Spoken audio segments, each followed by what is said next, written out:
It's not your fault. It's not your fault. Do one more of those. It's not your fault. Please welcome Mark Schaefer. Best-selling. Welcome, Mark Schaefer. Thank you. It's not your fault. You didn't create this marketing pandemic of boring. It's not your fault that we're in a pandemic of dull. You wanted to be creative. You wanted to do something different. It's not your fault. They want to keep you in their box, do their basic cubicle-approved marketing. Businesses reward you for being dull. It's not your fault.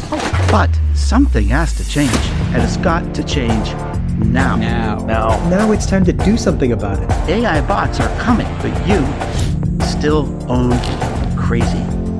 It's time to ignite the human fireworks. It's time for Audacious.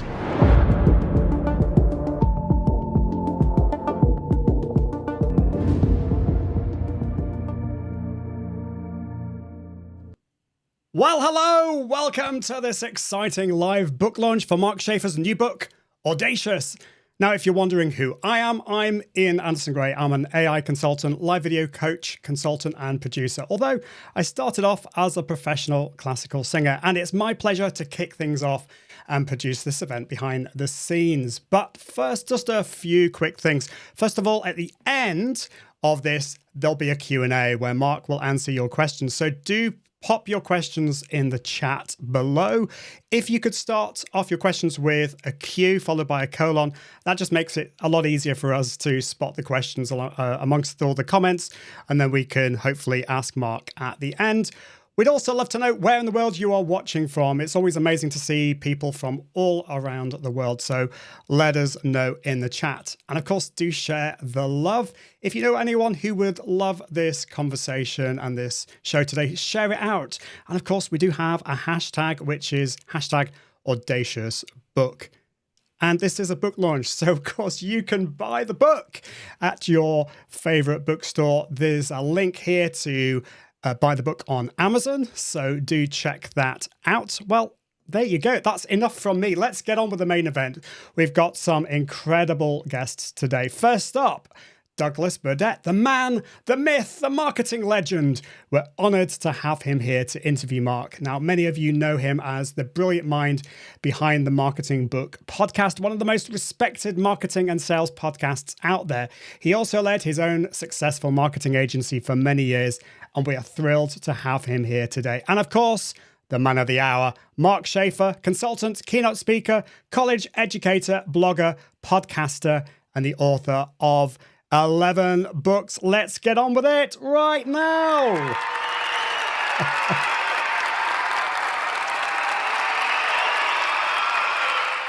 There you go. As the crowds fade away. Crowd fades. Ian, thank you so much for that introduction, and thank you for producing this lovely program.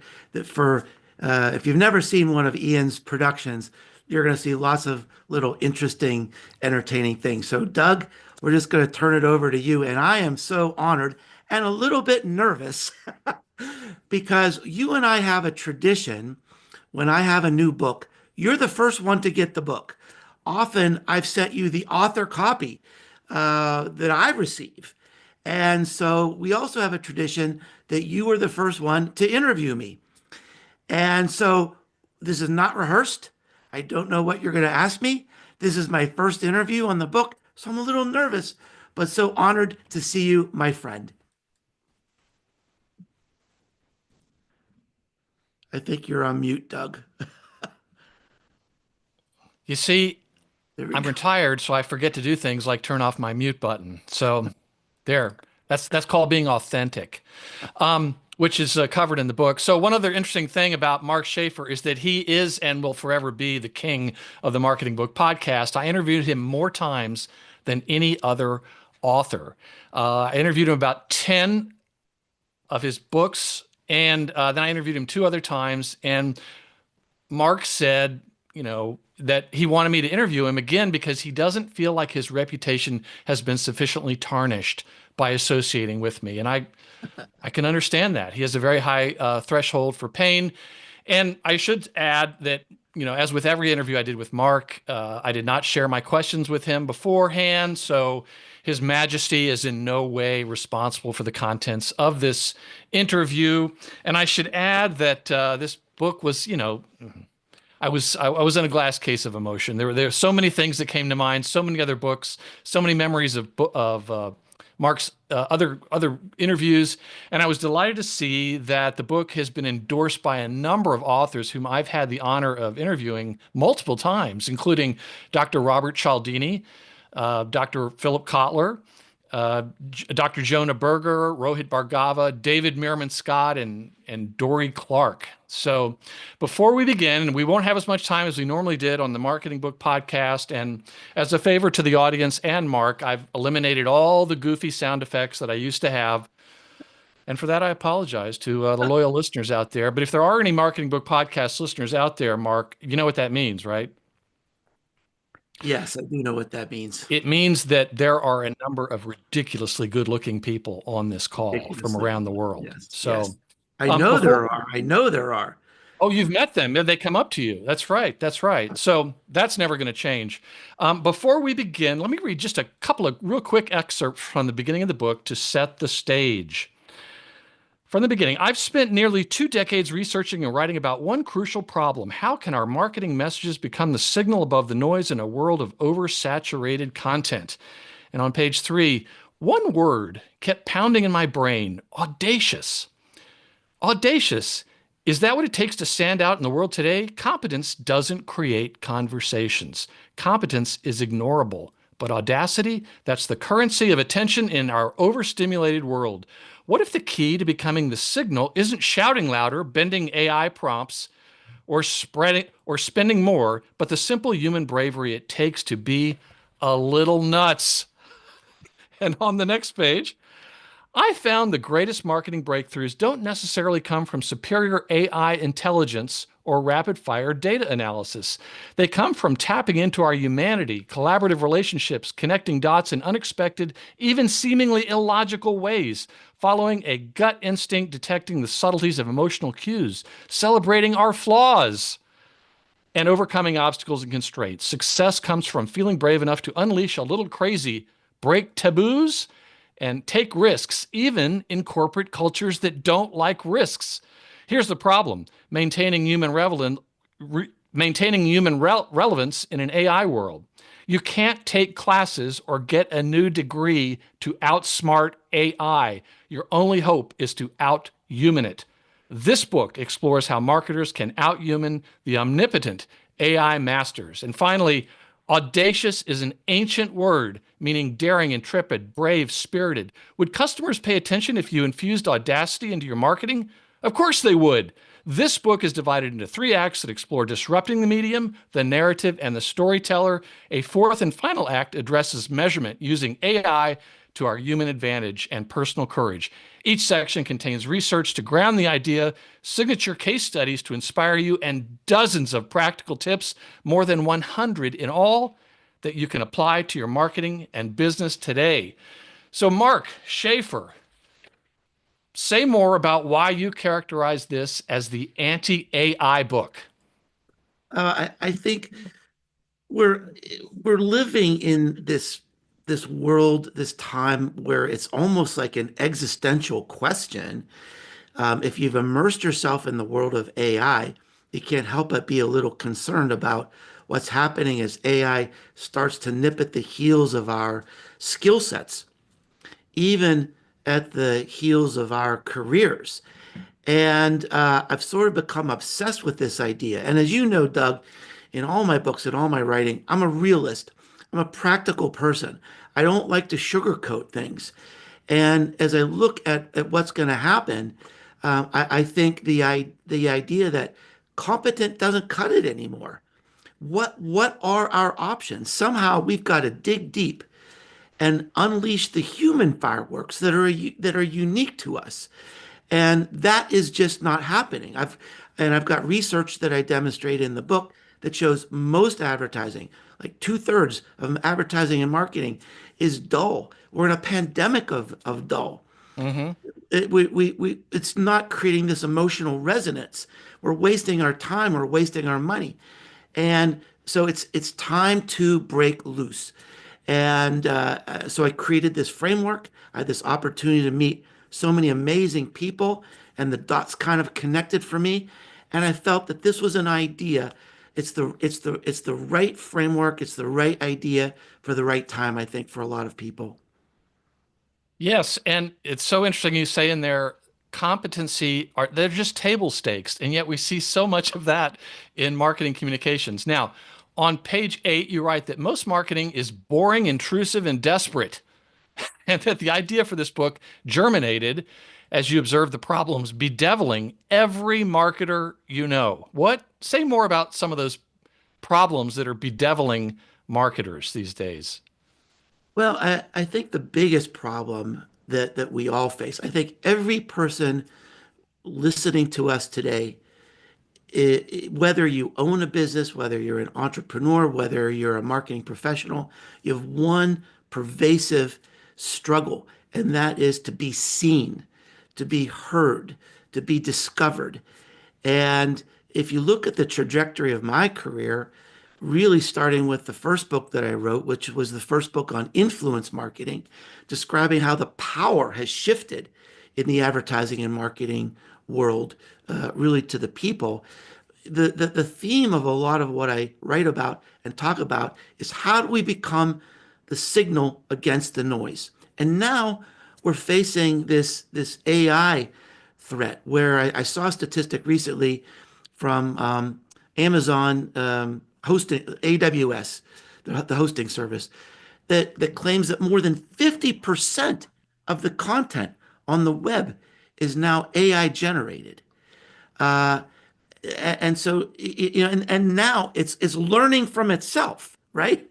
It's scanning the content on the web and it's learning from itself. So really, and what's our role in this, Doug? What's the role of our voice? What's the role of our content? Our content, our voice, it's the glue that holds AI together. And what are we getting out of it? Not even attribution, let alone business. So it's got to be a time to think differently. It's got to be a time where we think about, I refuse to be ignored in this new world. And so that's the passion I have behind this book. One of the topics you talk about, which you've mentioned in some of your other books, is marketing is happening without us. And companies don't realize that. And I think it even goes back to a McKinsey study from 15 years ago. Talk about that. Yeah, the McKinsey study, actually was over a period of 10 years that ended in 2019, right before the pandemic. And it showed, quite logically, if you think about it, I think most marketers would agree with this, that 2/3 of our marketing is occurring without us. It's what's being posted online. It's what people are telling each other and word of mouth marketing. It's what people are posting, reviews and testimonies. It's even what these influencers are talking about, right? And to me, an influencer doesn't necessarily have to be someone famous. It's someone who could spread an idea through an audience. And when you think about it, Doug, this is really the greatest and most important mindset for marketers today. People may not see your ads and your marketing. If they see it, they probably don't believe it, but we believe each other. So the mindset today, and this is uniquely human, this is something the AI cannot touch, is how do we create something so interesting, so worthy, so unmissable that people can't wait to talk about it. They can't wait to tell other people about we trust perfect strangers more than we trust what companies say. That's exactly right. That's a famous statistic from Nielsen. 92% of adults will trust something from a stranger before they'll trust, an ad. They'll trust a review or something posted on social media. So it is very, very powerful. And that is uniquely human. That is unadulterated by AI. And we need to embrace that as one of the ways that we can stand out in this noisy world. Well, let me just ask one other question from the intro, and then maybe we have time for one or two questions from the 4 acts. But you write that this book, filled with groundbreaking ideas and norm-busting notions, is the story of marketing awe. Explain what you mean about marketing awe. I'm so glad you brought that up. I really think that's one of the most important contributions of the book. And it started with a study that I saw many years ago from a friend, Steve Racin, who is the founder of BuzzSumo. And he studied billions of pieces of content and discovered that the one word most associated with content that goes viral is awe, the word awe, which makes sense. It's like, wow, I've never seen that before. And I never knew what to do with that because to me, awe is like the Grand Canyon or holding a newborn baby or listening to Beethoven's Ninth Symphony. How do we systematize, how do we integrate awe into our marketing? Well, then I read this book by Dacher Keltner, a social psychologist, that said there's something called everyday awe. It's the collective effervescence. It's an emotional contagion when we bring people together in certain ways. So like even today, I feel awe just talking to you, to renewing our connection, our conversations, right? This is an awe-inspiring moment for me. I actually felt a little emotional when we got on for the first time. AI can't do that. So how do we bring people together in our businesses? We're living in this world of loneliness and isolation. And most young people today are consuming their entire world through earbuds, alone in their bedroom. And they're missing shared experiences. So this is a very, very important idea in the book. I think it's really a breakthrough idea in the book. What would your business look like if your marketing plan was add more awe? And I think this book creates a framework to help people think about things that way.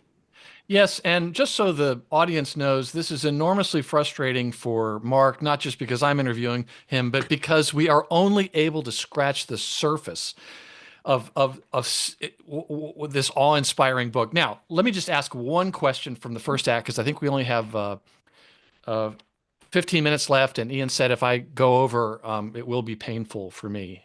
He really frightened me. So, in chapter 3, you quote the social psychologist and author Jonathan Haidt, who a lot of people have heard of, who said, I love this. He said, our brain is a story processor, not a logic processor.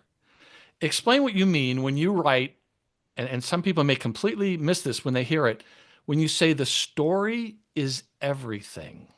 Yeah, the story is really, I think in many ways, all we have left in marketing. And I'll just give you. I think it's a term a lot of people may not understand, or everyone has a different idea of what it is. Yeah, and I think to me, I have a different sort of take on stories, marketing narratives, and storytelling. And I think one of the biggest myths in marketing today is the gurus that say that your marketing begins with your narrative. It begins with your why. It begins with the arc of your story, right? And here's the truth. Nobody cares. They care about their why. They care about their story. And and when we can ignite the customer's story, the customer's success, the customer's concerns, those are the best stories that we can tell. And I think if you look at some of the themes in the book, it's about bringing people together. It's about creating this emotional contagion of sharing stories. It's not about people pounding their chest saying, look at how great we are.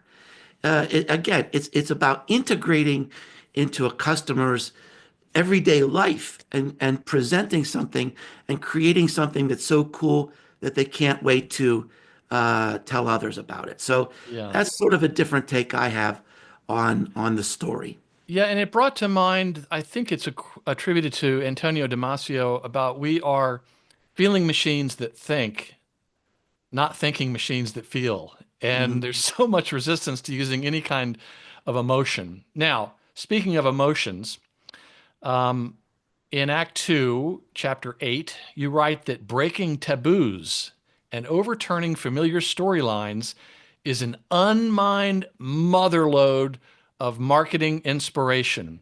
Now, without taking off your clothes, Mark, explain what you mean there.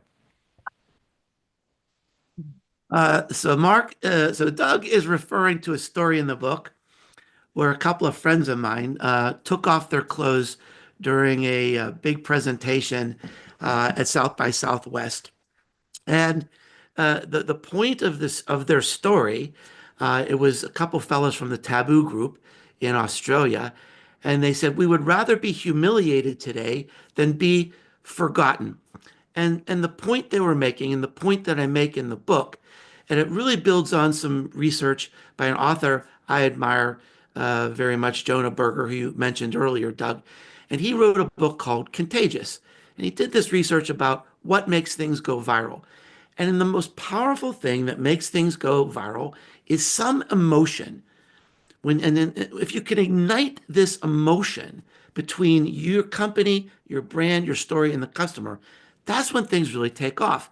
And he said, when you can ignite a high level emotion like love, like happiness, like anxiety, like fear, or disgust. Disgust. Now, back to the Marketing Book Podcast listeners. Yeah. and here we are. How many people in the world? How many people in the world in marketing and business are looking at this idea of maybe making people anxious with their marketing? And this is an untapped goldmine. I've got lots of different examples. Now, this doesn't mean being reckless. This doesn't mean being offensive. This doesn't mean breaking the law. It means breaking bad rules for good reasons. It means right. And I should also add, it doesn't mean going off strategy. The strategy is everything. That's right. No, it all starts with strategy. And that is certainly repeated in the book multiple times. I think part of the beauty of this book is this is not Mark Schaefer's take on the world. I got to talk to some of the greatest creative geniuses in the world. This is their story. This is their idea. And every single one of them says strategy, strategy, strategy. So the thing about breaking taboos is just thinking about, how can we get out of Vanilla Valley? You can get out of Vanilla Valley by creating something exceptional and happy and fun, but you can also get out of Vanilla Valley by creating, anxiety. How many of you can remember a time you couldn't find your car in the parking lot at the airport? But I bet you forget all the times you can find it. So it's these moments of tension that really become integrated into our heart and into our minds. Yes, and I can tell you that usually I can't find my car when there have been a lot of free drinks on the flight. So where you mentioned emotions, and this is really important, particularly to business folks that I see not done very well. And there, of course, every page in your book, there was other books that came to mind that go into great depth. Most significantly, Talk Triggers by Jay Baer and Daniel Lemon. And if you liked that book, this is a wonderful companion to do that. And you write about that book. But let me ask you, which kinds of brands have greater emotional connections with their consumers? Would business to consumer or business to business, and why? Well, I'm sort of at the point where I'm kind of like breaking these molds, and I'm breaking some of these buckets that we put people into. I think in many cases, people are people. We consume content the same way. We're ignited by the same sort of passions. And, in B2B maybe the negotiations are longer and maybe the stakes are higher, but in a few minutes, we're going to be talking with Mark Simons, one of the co-founders of Giant Spoon Agency. And I mean, they've done amazing work with companies like, General Electric and Hewlett Packard. They've done a tremendous amount of work with B2B. And yet they're finding ways to break through the noise and to demand attention in new ways. There's a kind of a lovely story in the book about a B2B agency that landed a $1 billion contract because they sent cupcakes to the purchasing manager. They were unable to get a meeting with this person, and it wasn't the cupcakes. It was the story, because they had custom made cupcakes and they gave them like a little atlas that showed the story behind each cupcake. That landed them the meeting, which ended up in $1 billion worth of business. So, I Mark, mean, my time is limited. I want to ask you to follow up on that. And that is, when someone's making a B2B purchase versus a B2C, you have research in the book that shows B2B is a much more emotional purchase. There is much more at stake. You hire the wrong roofer for your house, that's on you. You hire the wrong company for your B2B, that's your career very often. Yeah, I mean, and I grew up in B2B. And I mean, at the end of the day, especially I actually have signed a $5 billion contract. And yes, I mean, there's a lot that goes into it, but one of the intangibles is you cannot put everything in a contract. At the end of the day, you want to sign with people who you can trust, who are not going to let you down. It is about the relationship. And ruin your reputation. Yeah. And the more you can dial into those emotions with many of the things that are in the book, that's great. Let's jump to, let me ask one other quick question. Quick question. A small budget isn't a limitation, it's liberation. Explain. Yeah. And I have lots of personal experience in this and have a fun story about this, fun story in the book about one of the greatest creative breakthroughs happened with a group of people in a bathroom at a Hilton hotel. So you want to read that story. Mark, we agreed not to talk about that. Well, we're not telling the details. Okay. But, there's lots. I made a special effort in this book because to showcase lots of diverse B2B, B2C, nonprofits and universities, and big showpieces like we see from Giant Spoon. And I mean, here's an example of B2B. Just happen to have this here. This is from Batesville Products. This is a casting company in Indiana, and they can't get people to work at their plant. Nobody knows what happens in a casting plant. So they made these children's books, and they're going out in the community.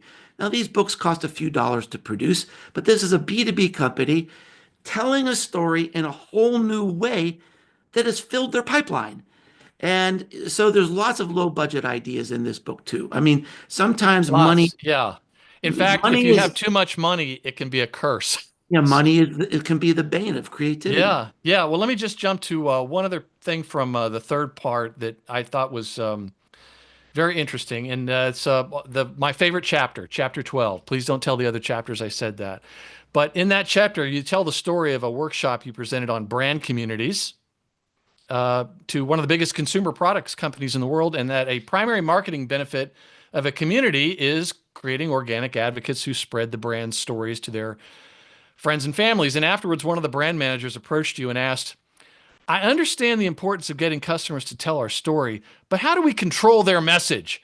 And you go on to write that the old marketer clutches the microphone, desperate for control, and the new marketer hands out megaphones. Explain what you mean when you write that we must let go to grow. And this kind of goes back to the 2/3 of our marketing happening without us. Yeah, yeah. I mean, this is one way I think that small to medium-sized businesses have an advantage right now, because I work with lots of different kinds of companies, and I've been so fortunate to work with some of the biggest companies in the world, and these are companies that are tethered to advertising agencies, and they want everything to go through the agency. They want to control the message. But the best agencies, we're going to be hearing from Giant Spoon in a minute, they encourage their customers to have the courage to do something so great that people will spread the message organically. And that is a new mindset. And I've lived in both worlds, and I certainly have empathy for these big companies that want to control the message. And that was really the main message of Marketing Rebellion, the book over my shoulder here, which is, that's the third rebellion, is that companies are not in control of the message. Our customers are in control of the message. A brand, let your customers do your marketing. They're the best marketers. Yeah, that is marketing today. Help your customers do the job. Yes, and in that section, you also talk about the importance of influencer marketing. I just wanted to mention that. And again, we're not talking about getting one of the Kardashians to tweet something. Influencer marketing, one of the most underused approaches is getting your employees, encouraging your employees to be your influencers, not getting them. I shouldn't have said that, but those that want to, it's enormously persuasive, very believable. And I thought that was really very powerful. One of the things from the end of the book, because this is all we have time for, is the how do we adopt Audacity, as you say, bring the thunder, and drive change in a resistant workplace while keeping our jobs, which I'm sure will resonate with every one in the audience. Talk about how you've been able to poke holes in a resistant corporate culture with the old pilot program trick. Well, this is in a chapter which is called The Most Important Chapter in the Book. That's the title of the chapter, because I believe it's true. And it's at the end, because the whole book I've been encouraging people to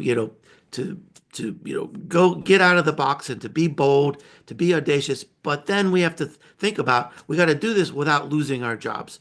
And so we've got Sharon Joseph coming on in a few minutes, by the way. Yeah. She's going to be talking about this. She's basically created her whole career by poking at corporate cultures. Yeah. And the idea and we're going to hear about that. Let me just ask one final question in this Sure. last minute. It's a true or false question, Mark Schaefer. Oh boy, now I'm scared. True or false? In the long run, the most audacious thing you can do isn't to be different, it's making a difference. Yes, that is true. That is very true. And those are the last words of the book. And Doug, thank you so much for coming out of retirement to help me. There's lots of people here listening today just because they saw you were going to be here. They love you. They want to support you. And thanks so much for my pleasure. And for those that are wondering, I don't always wear a coat and tie at home. I'm actually going to speak to a university this afternoon where I've spoken for a number of years, and this is my farewell to marketing talk. But the real reason I'm going is there might be a cake. Hey, you never know. Yeah, if there is, send me a picture of it. I want to see it. Thank you, Doug. Pleasure. And so let's bring Eric. Eric Zhao is one of the. I think that this title is Associate Creative Director at Giant Spoon. And so Eric, so we had this really interesting idea that I created this book called Audacious, and the book had to be audacious.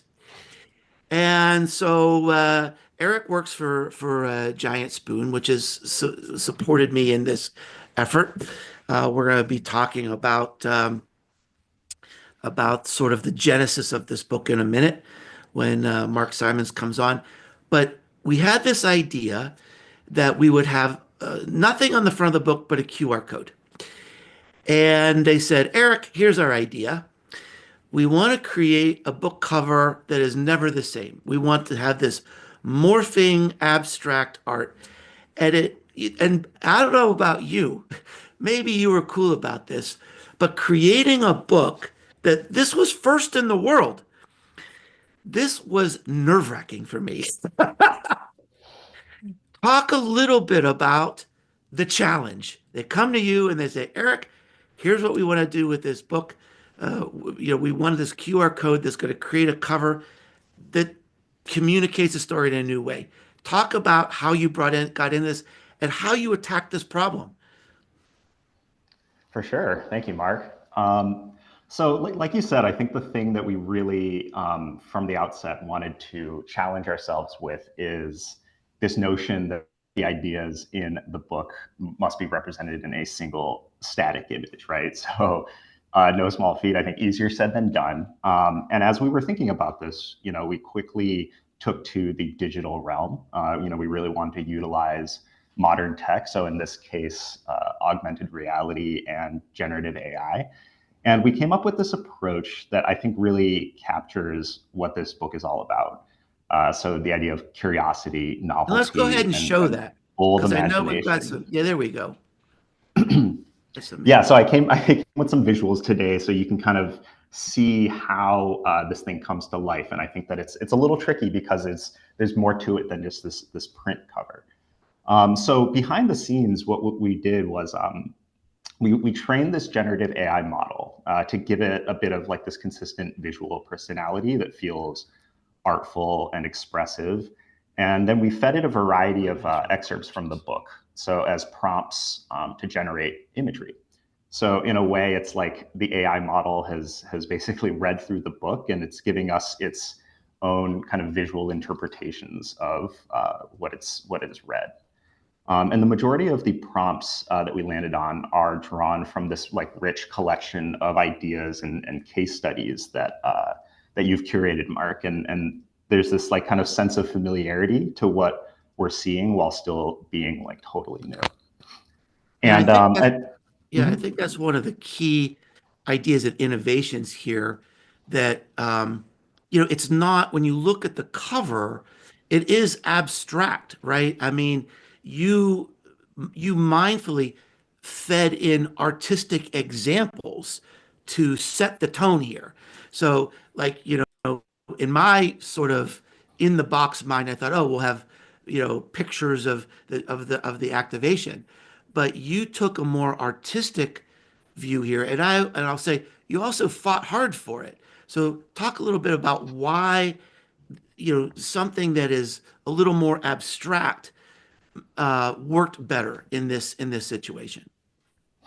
Yeah, so I think that there were like two things that we were really kind of thinking about. I think the one thing was the kind of timeliness of all of this. And I think that when we think about AI and how we kind of understand it societally, there's like a certain kind of look to it. And there's a certain kind of like look that, AI is really trying to achieve that feels like it's basically rooted in time. So I think that as we look at like your typical AI generated stuff from today, it sort of feels and looks like it is from today, and it'll probably change in the future. And I think even as we look back the last couple of years, there's such a definitive and like distinctive look to it. And we actually wanted to stay away from that, keep the stuff that we were coming up with a little bit more timeless. And I think that giving it this kind of abstraction and this like artful quality to it, gives it its own personality and kind of sets it aside. And then at the same time, we really wanted to give it that feeling of like playfulness and expressiveness. I think some of the things that we were inspired by as we were giving it this kind of training data was the idea that it was like almost, had this like childlike wonder, or like naivete was a great word to even, process what it was taking in and putting it down and just kind of pushing it out there into the world. Some things are kind of weird, abstract. Sometimes, you can't really tell what you're looking at. And I think that that's all part of the magic and really the definition of Audacity. Yeah, but it is playful because, if you study the images and you read the book, you'll say, oh, I get it. And the other thing that's been sort of a lot of fun for me is I'm getting feedback from readers who have children who are playing with the book. And what we're seeing here are some repeating images, but I want to emphasize that there are actually hundreds of images, and it's likely you may not see the same cover twice. So you have a few minutes left here, but talk about the technical challenge, because this is where I was, losing sleep. Because this was a big idea, but man, you nailed it. Because the thing that's beautiful about this is you really don't need to log in anything. You don't need any special equipment. You just need a smartphone and you point, and anybody in the world can explore this little art show.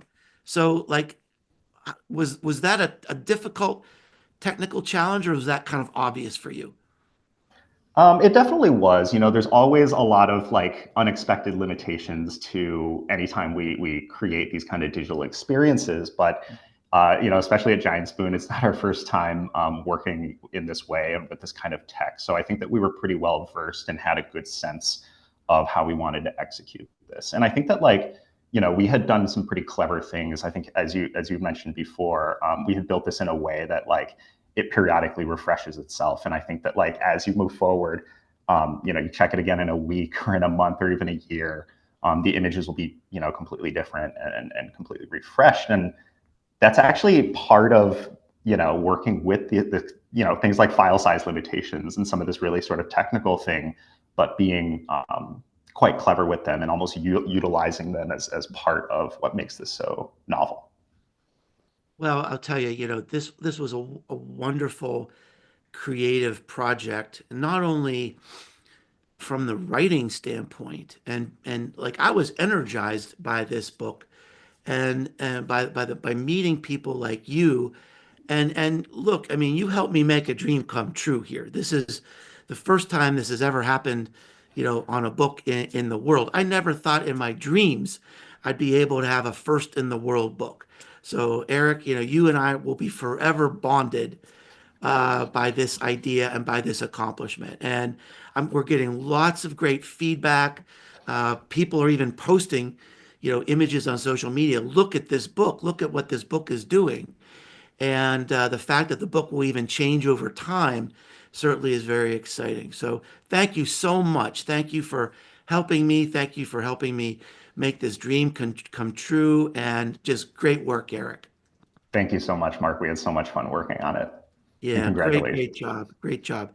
So what I'd like to do now, we've got a very special person, one of the co-founders of Giant Spoon. But before we bring Mark Simons on, I want to show a little video that was the spark, the catalyst for this book. So Ian, if you want to show that little video, that would be great.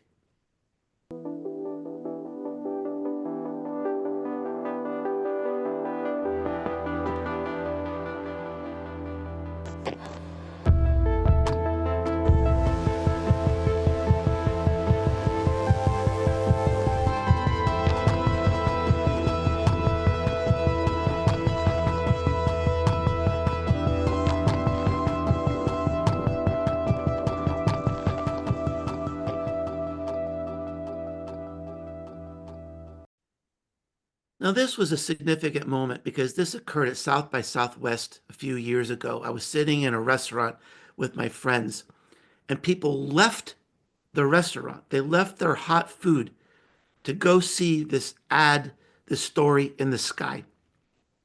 And not just see it, but record it on their phones and share it around the world. And I became haunted by this because I wondered if someone gave me the challenge to create an ad so great people would leave their dinners in an expensive restaurant to go see it, could I do it?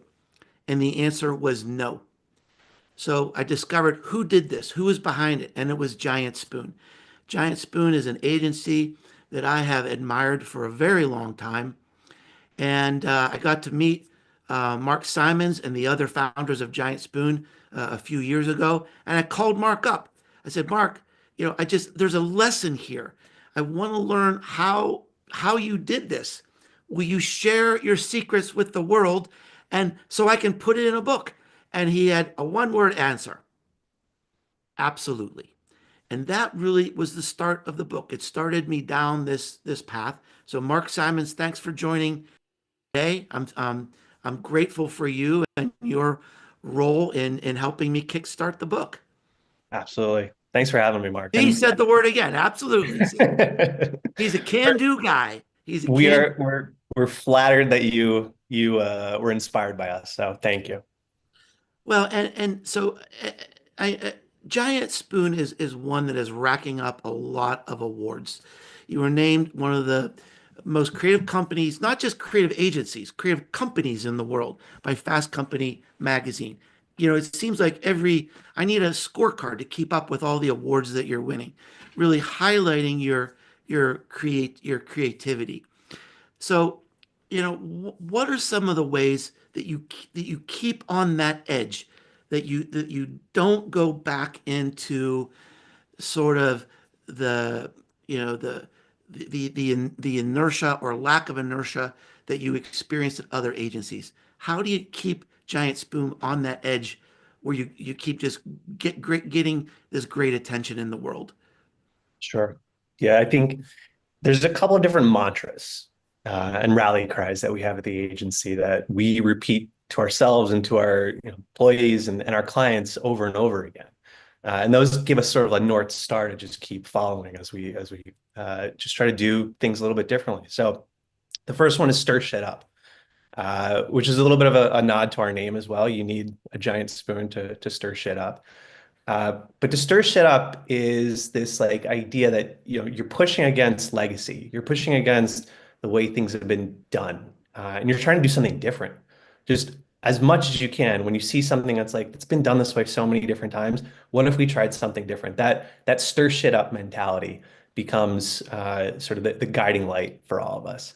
And then the second part of it is this idea of expanding the way that we think and expanding the way that people experience brands. And when you think about expansiveness and the infinite possibilities that are out there, that allows us to come up with all of these crazy ideas all the time in seemingly endless ways, because it really does feel like that to us. Like when you start to expand the way that people experience brands and have expansive thinking, you're trying to connect all of these dots that just are always out there. You just have to find the right people who know how to connect those dots, and find people who understand that like there's got to be something different that's out there that hasn't been done before. If we can do that, then we're tackling that goal of stirring shit up, and keeping our creative edge along the way.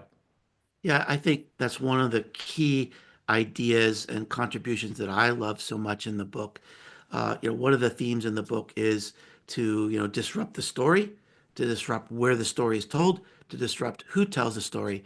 And I like this idea about the brand universe, right? It's just not one story in one place. You look at all the possibilities, and this idea of expansive marketing. It's the first time I've really heard about that idea, and I think that's a big key to your success. As you bring people into your agency, how do you get them to sort of break some of those bad habits and join the Giant Spoon culture of being brave? We certainly look for it even in the interview process. We want to make sure that we're finding people who, in them, they have an innate curiosity about how the world works, and see that like there's a lot of interesting stuff out there, and they have interests outside of the normal things. And like when we start to see that, we're like, okay, this person's going to bring that those different dots to the table so that we can start connecting them. So that's where it starts. And then when they're in, there's a bit of an indoctrination about like how we think and how we do what we do. And that is about trying to figure out and have people understand that we're all on an equal playing field. There's the creative team, the strategy team, the media team, the analytics team. There's a lot of different players that are here, but we're all on the same playing field, and we're all trying to do the same thing. So working together and making sure that everybody has a voice in the room is pretty important to us as well. And then it's trying to figure out just if there is a bad habit out there, we will sort of identify and say that that's not the way we're trying to do it. We're trying to push further. We're trying to go and do something that's never been done before. We're trying to, and then help them understand we're looking for like, is the New York Times going to write about this idea? If that you can really, really say that, then you're onto something. So it's starting to give people those little nuggets of ways to think about the work that we do. Yeah, I think your creative director, Ian Grody, said to me something like, your creative advantage, your creative juice is the dots. It's the dots that people bring. It's the dots that people collect.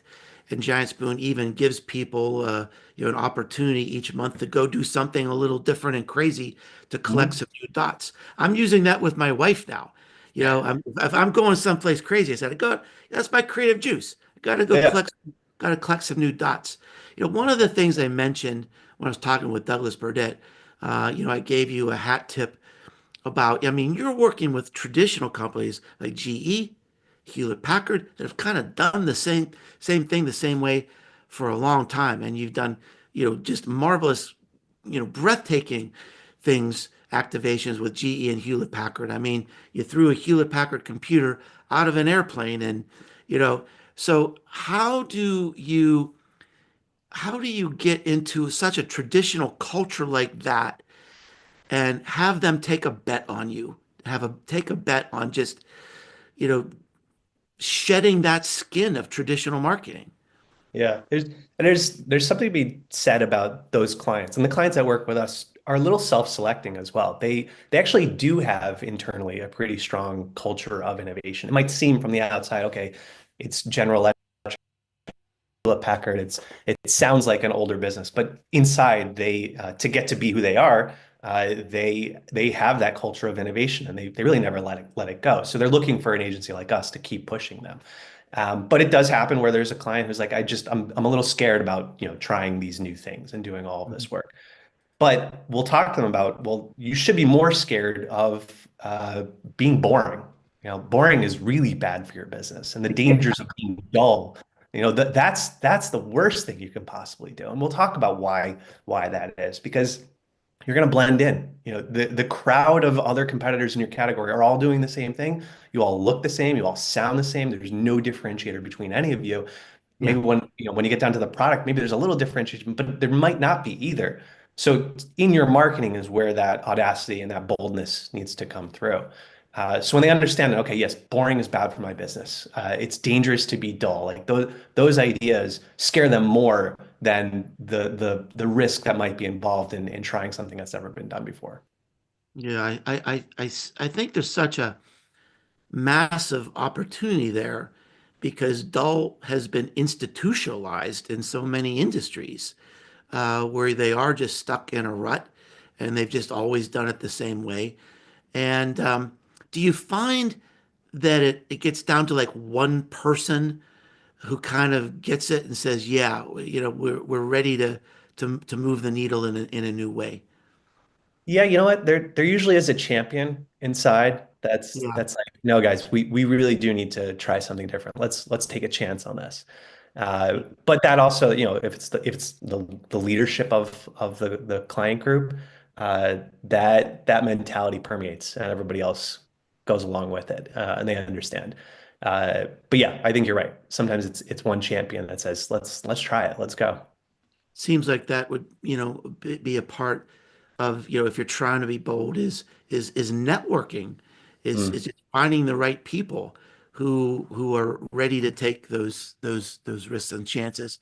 Yeah. Talk a little bit about, I mean, I had the pleasure of sitting in on some of your, brainstorming sessions. And what do you think is different about you that leads to some of these breakthrough ideas?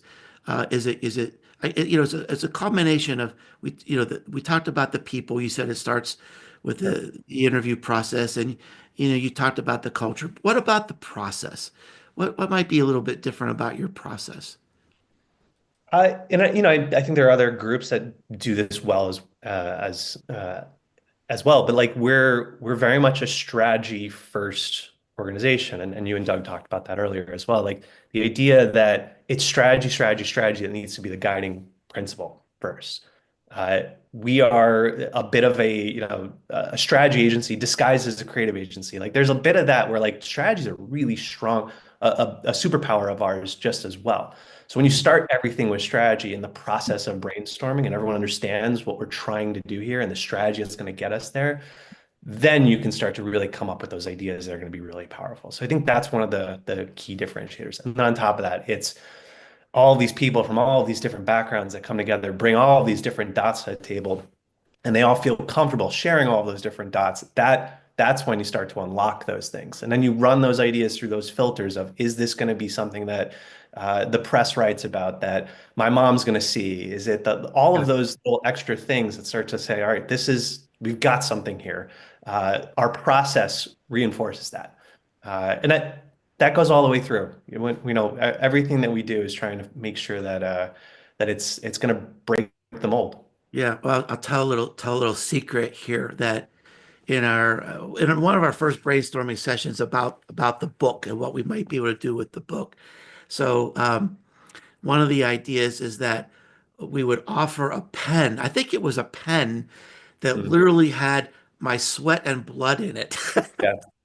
Yeah. So, because representing the sweat and blood, so I'm just like sitting on my hands saying, shut up, shut up. It's just part of the process.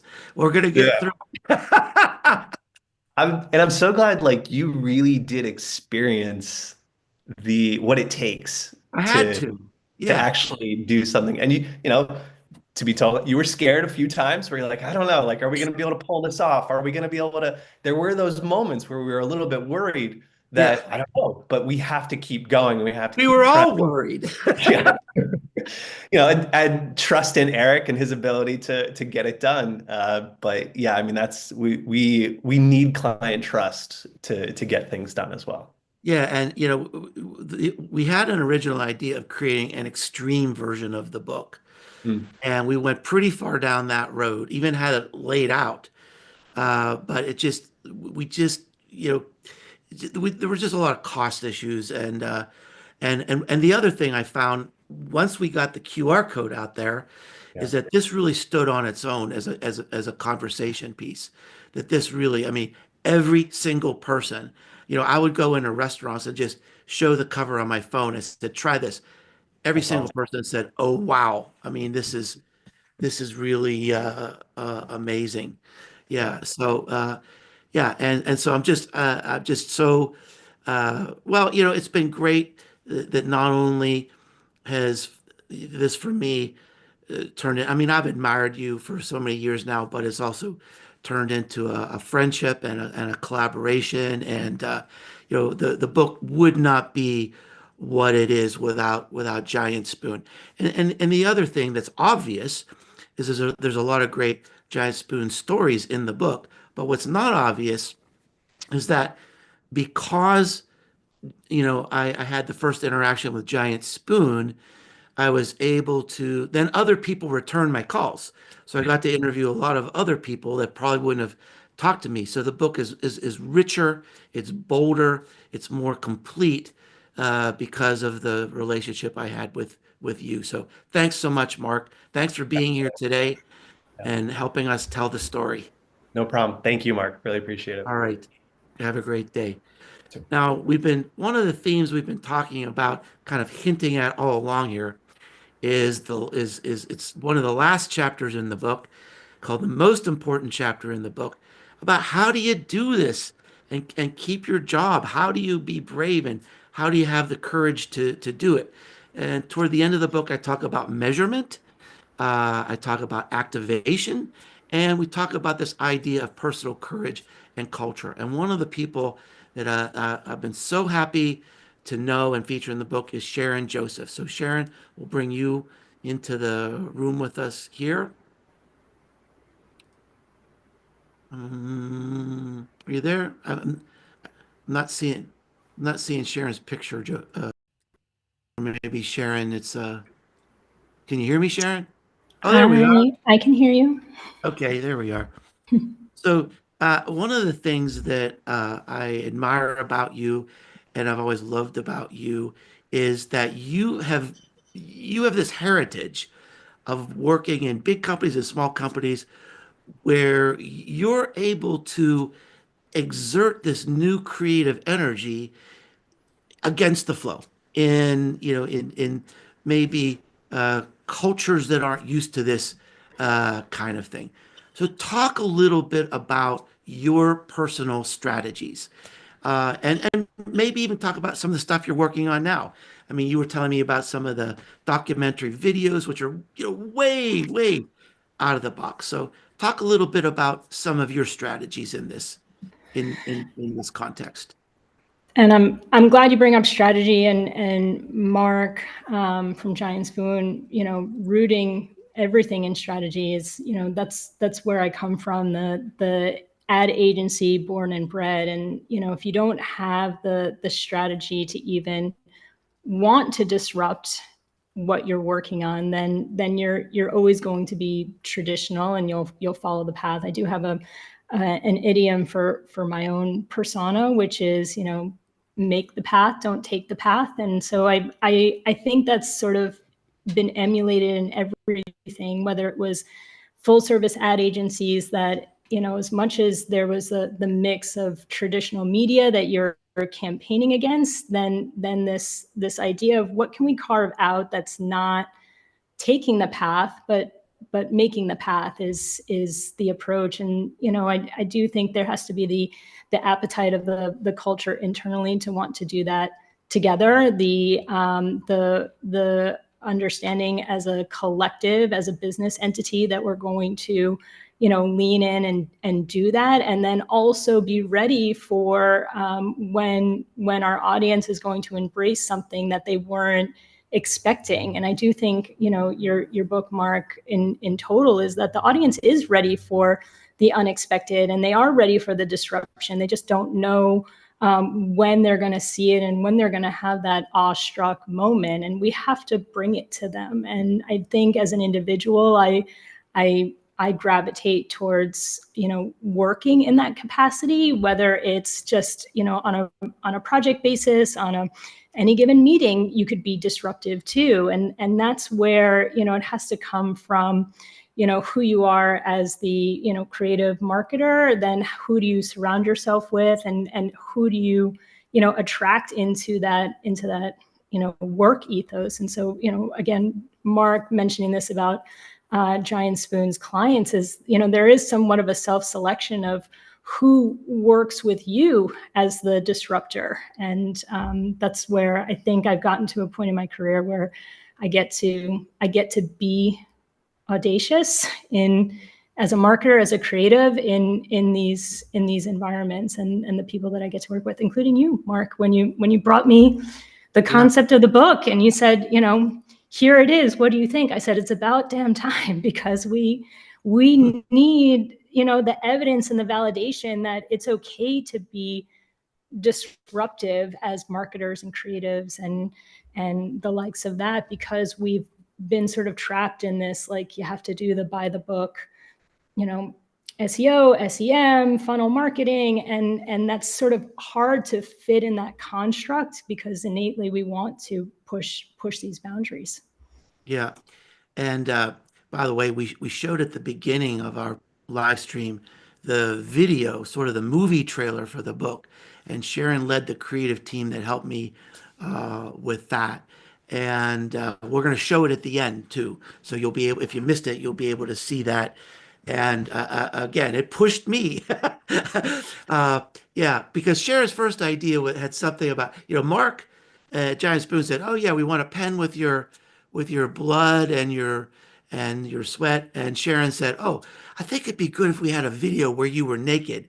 And I was thinking, have you seen me in real life? So, but we got through that. We got through that, didn't we, Sharon? Yes. So, Sharon, talk about, there's gotta be this synchronicity between you and the leader of the company.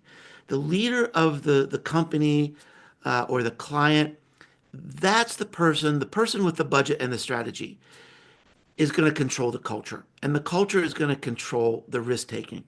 So what's your relationship in these traditional companies, and you've worked with a number of them, where you've had to develop this slow burn change in the culture through a relationship with the leadership? I think it's something around, we do it in every role. It's a little managing up. It's a little, continuing to socialize, vision and strategy, and even, approach and change. I've done it from the standpoint of whether it's in concept pitches and rationalizing that approach. What you cited in the book is what I've recently encountered with the B2B software company that I'm a VP of marketing at at this juncture of my career, and I had to pilot an audacious concept that's not traditional marketing. And so, that's a way to sort of socialize and forge that path. I actually just conferred with a good buddy of mine, Taylor Peterson. She's a creative director at DoorDash, and she's created, and it's something that she said was sort of influenced by me and our working styles, that she's had to forge this framework of, the breakthrough model, where as much as they might be pitching a concept, they also are saying at what juncture of the breakthrough model does this concept fall in, so that by the time they're getting down into production and deployment, if anybody wants to revisit, how did we get here and why is this so far off the path of where we wanted to be, she can help everybody revisit, saying we decided that this was going to be breakthrough. And so I think it's interesting to see some infiltration from the inside, and that managing up of, let's document that we are going to break the model here, and we're going to break tradition, and we're going to do it together. So That's so awesome. And one of the things I love is already, I mean, the book's only been out a week or two. It's already having an impact. It is. I'm getting feedback from lots of people saying, just like you said, Sharon, this is the book that we need right now to sort of empower us and enable us and give us the framework and the courage to do it. And one of the things we haven't talked about is there's actually a chapter in the book that measures, audacity. It can give you an idea. Are you going down a new path? Is this a path that's different from from the rest of the people in your industry? And I think the key idea for many bureaucratic cultures is this idea of pilot. I mean, I've basically built my whole career on pilot programs, right? Where you want to do something bold, you want to do something a little different. And I mean, it's hard to say no when you say, we're going to spend a little money, we're going to take a little bit of the budget, and we're going to do this for 3 months, or we're going to do this for 6 months and see how it goes. And quite frankly, I find that half the time, the person who was your boss is gone in that time frame anyway. So you just keep going. It's a new, so it's like breaking the cultural through HR default. Yep.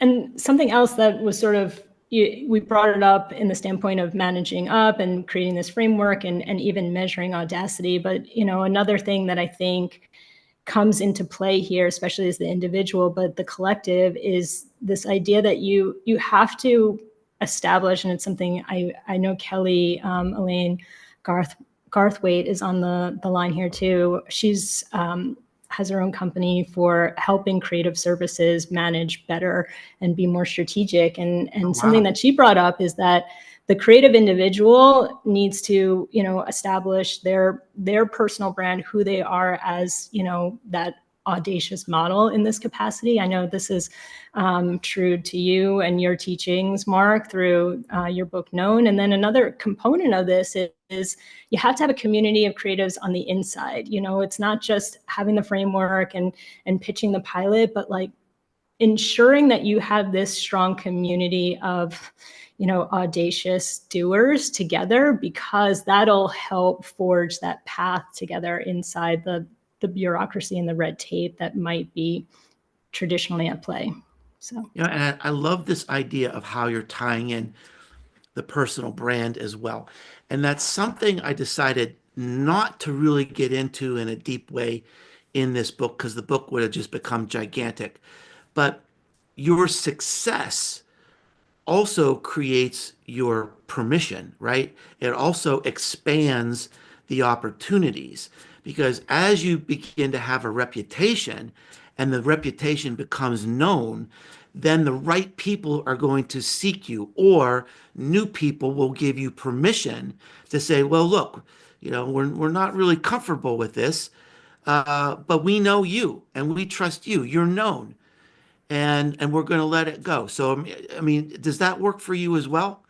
Yeah, well, and it happened with you and me, where, I wasn't known, we got introduced through a project, and now, I'm happy to be, part of part of your orbit in this capacity. So yeah. Yeah, absolutely. And not only were you known, but you were top of mind because I was faced with this. I mean, again, I mean, my thinking in every aspect of this project is this has to be the best. I mean, it has to be the best. Everything about this book has to be beautiful and bold, and it has to knock people's socks off. And that's, you know, that's sure, it's the writing, but it's the layout, it's the art, it's the QR codes in the book. There's a puzzle in the book that we haven't talked about. It's the cover of the book, and a big part was, you know, it's a movie. There's a movie trailer which we'll show here in a minute. We're going to take a few minutes here to do Q&A, but at the end of the Q&A, we'll show the movie trailer again. And you know, Sharon was part of that creative team. And that was an interesting process too, because as we were brainstorming, you know, I became very passionate, and you've no doubt in this, you know, a little bit more than an hour we've spent together on this live stream, you've probably seen my passion, how much I care about this, how much others who have been involved in this project care about it. And at the end of the brainstorming with Sharon and her team, I said, the bots are coming, but we still own crazy. And one of the project leaders, Misha, said, why didn't you just say that at the beginning? And that became the theme of the video. So Sharon, thank you so much for being part of the book. Thank you for leading the video component of this. And I mentioned Sharon also helped design Cumulative Advantage. This was at a point where literally I was so stuck. I was so desperate. I was a few weeks away from publication, and I hated the cover that I had. And once again, Sharon came to my rescue, and we came up with a blockbuster cover. So Sharon, thank you so much. I'm sure we'll continue to work together on projects in the future. You've been just a blessing to me. Thank you.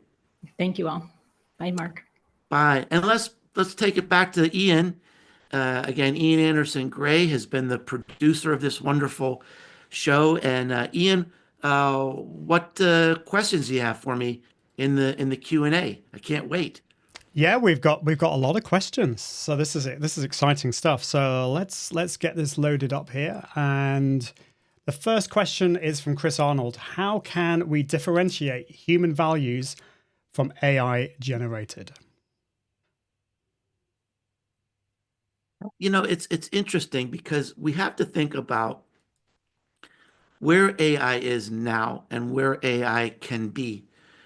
And I think in the near future, AI is going to be able to at least mimic human values. It may not be true human values, but will we care if we think it is? And so one of the things I've been thinking about and writing a lot about is the one thing that always will be in the realm of the human values is art. Art is the expression of the human experience. And I think one of our challenges is how do we move our content closer to art? How do we add our own unique stories? How do we embed those values, Chris, in our content? How do we move beyond the press release and the blog post into something that really is an expression of the human experience and our art? We have to have the courage to tell our stories. And 99% of the corporate content out there does not do that. So there's a vast opportunity. As I said, I think small and medium-sized businesses have an advantage here because they're closer to the ground, they're closer to the customers. Perhaps the founder, the president, is the face of the company and can express those human values, embed those human values in the marketing. So, you know, I'm a practical person. I'm not going to sugarcoat it.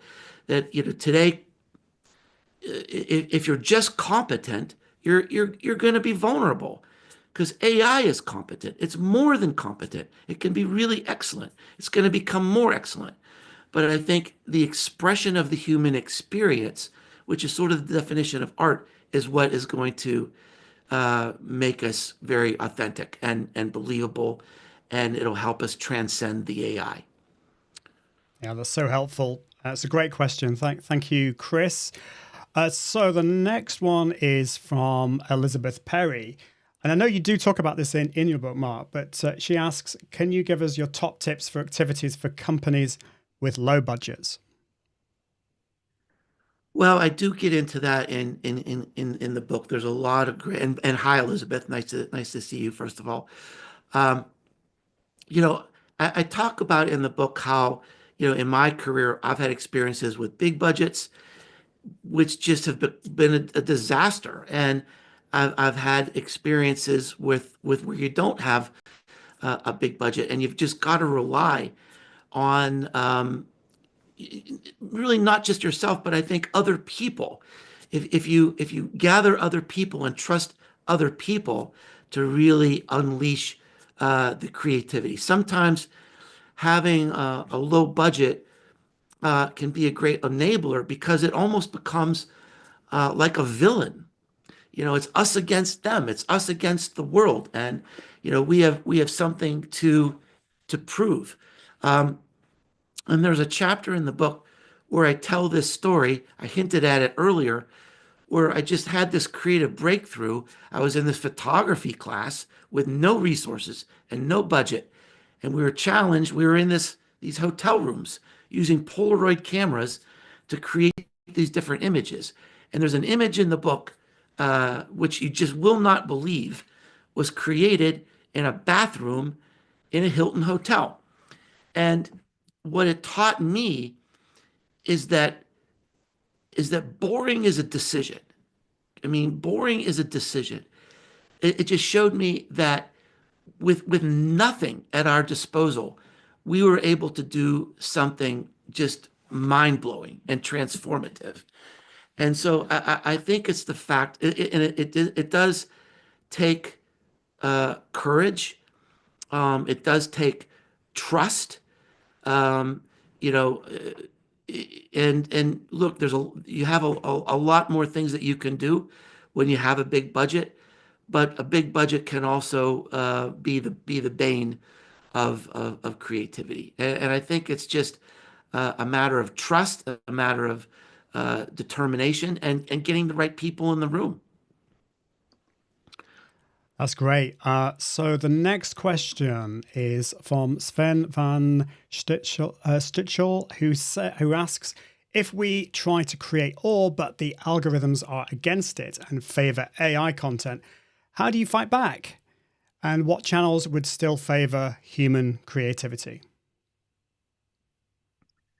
Well, one of the things I talk about in the book, and by the way, thanks for being here and thanks for the great questions. And I think this idea of awe is something that's uniquely human, and who really cares what the algorithms think at that point. So, a couple of key ideas is, we live in a world where people are lonely and they're isolated. And this is in the news all over the place, right? I think this is one of the greatest opportunities in the history of marketing, and it's right there in front of us. Think about this. If you go to a music concert and you attend by yourself, it might be a nice, pleasant experience. But if you go to some event, a music concert or a marketing activation, and you're there with friends or even with strangers who are singing along with you and bouncing and dancing, it creates awe, and it creates this emotional contagion that it expresses the meaning of the brand deep inside you. And this is something that cannot be done by AI. It can only be done by us, and is almost completely overlooked by many businesses today. And that's a big lesson, I think, in this book. And then the other lesson in this book is if you can create whether it's an event or an activation or a content or some experience. It could be online, it could be offline, that it creates this emotional connection, and people can't wait to share it. The research shows about 10% of the population across every demographic in the world are super sharers. And those are really the influencers, right? Those are the people that can't wait to share a story, an experience, some idea, some fact. So if you put it out there and you create these amazing, meaningful ideas and stories and events and activations, then these people are going to carry your story forward. And that is something, again, no AI algorithm can touch. This is us. This is the human experience. And if you can get this word of mouth marketing going, this is the purest, most effective, unadulterated type of marketing. It's the best type of advertising you can ever have. And it's almost completely overlooked by every business. So that's really the role, I think, of these ideas with AI. We're going to go around the algorithms, and as Sharon said, we're not going to take a path, we're going to make a path. Yeah. There's a lot of questions about our role as humans and whether AI can take that humanity away, I suppose. And so there's actually a couple of questions here that I'm wondering if you could maybe we can put together. The first is from Iris saying, I love this question. How do we find art in ourselves? And then following on from that, Chris Arnold asks, am I correct in thinking AI creates nothing original? So that first question, like, how do we find art in ourselves? I think that's a really good one. Yeah. So Iris is a friend, and she always asks difficult questions. And Chris asks a great question. I hope Chris will become a friend. So let me tell you how I used AI in my book. Every word in the book is mine. I used AI lightly for editing if I just got stuck on something that I just couldn't make it sound right, and I put it into AI and I said, can you make this sound better? But the words in the book are mine. But the most profound application, I think, is I uploaded the entire book into ChatGPT, and I uploaded the entire book into Claude, and I said, what is missing? Read the book. What is missing? And both of them came back with the same thing. And it said, you're missing a chapter on measurement. Now, in my original outline for the book, I had a chapter on measurement. And I just decided it was too hard. It was, I was tired. And I said, doggone it, I'm going to do it. So that's, I don't know, is it something original? It had an idea that made me change what I did. It was like super helpful. It kind of like kicked me in the butt and said, you can't be lazy, Mark. I mean, if you're going to deliver the best book you possibly can, this is something that you need to do. I think there have been lots of examples where I've seen AI create something original. And, look, what is originality? What is art? To get back to Iris's question, a great book what is art in ourselves?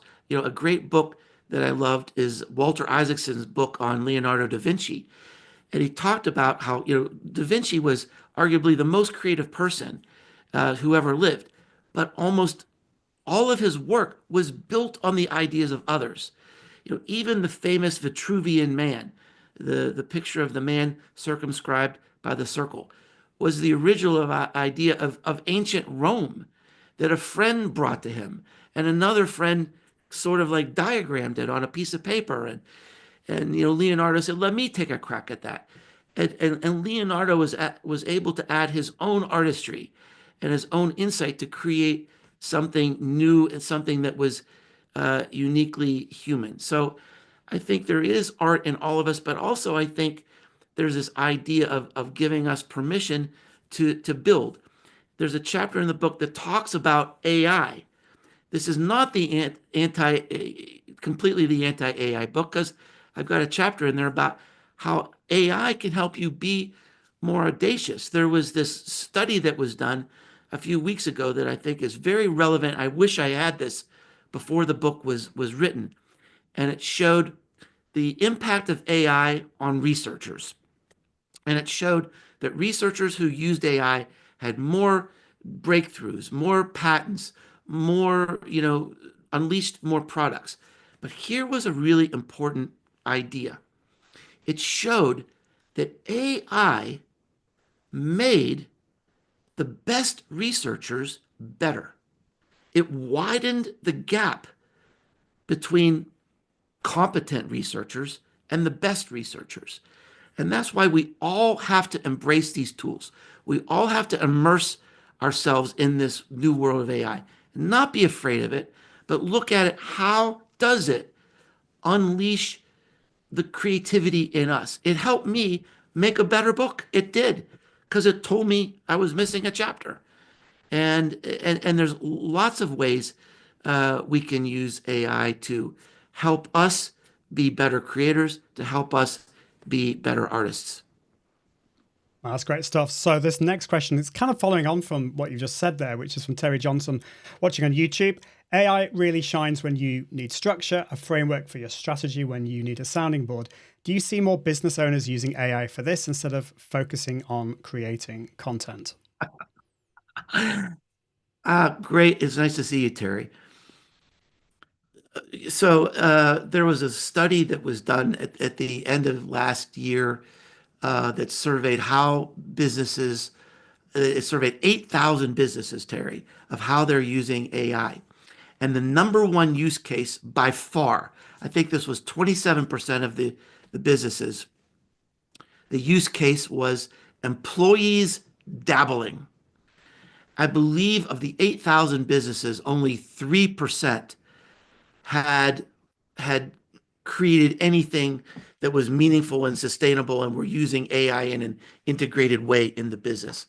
So, we hear about NVIDIA, we hear about, OpenAI and all these great things, but the fact of the matter is that most businesses aren't using it at all right now. We are still in the very, very early days.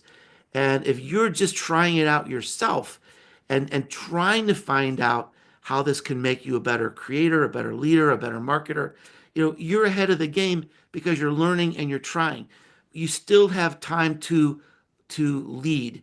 So, most businesses I'm working with, they're still they're asking questions like, what's the ROI of this thing?